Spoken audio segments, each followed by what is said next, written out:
Alright, Ashton. So this is past two workouts in 2 weeks. 5:30 from last week we were at RPE 0. I told you this was like after stretching and doing my little warm up. I feel like warm up is definitely one of the key things to make me feel really nice and powerful and deep in my squats. This is 455 for 6 as a back down. And for some reason, back downs last week, they were just a mid. They were okay. Like, they weren't fantastic.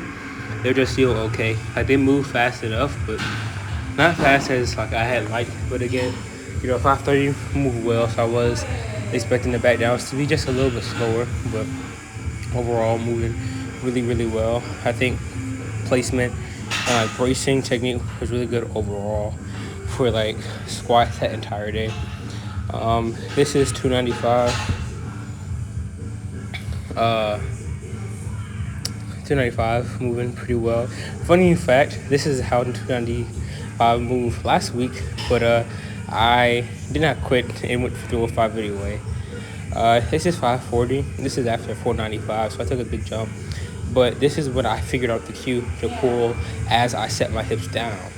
So I feel like that same cue that helped me pull 585, I knew I could do that after I pulled that fast. Like, that 540 is like opener for our next meet.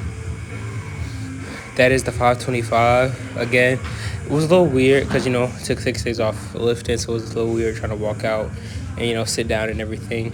This, I cut the depth, and whenever I cut depth, it always get pinned out like that. So I should have just, sunk it and then let it rise on its own. So just reminding myself that I'm strong enough to squat that weight. It was just the thing that I was missing that day. 305, again, unnecessarily long. Unnecessarily slow bring down to the chest, but still push it off. 5-pound PR, inching closer to that 3 plates with every single session. So getting really excited for that. But I'm aiming for 1,500 total soon, so something's got to give. This is 495 for last week. So moved really smooth, no real sticking points. Didn't really pull as hard for like the cue that I told you about. But 545, this is when I did the big pull. And so I was like, oh yeah, this is smooth. And then 585, this is where the big cue came in, and it felt like absolute butter. Like, this was easiest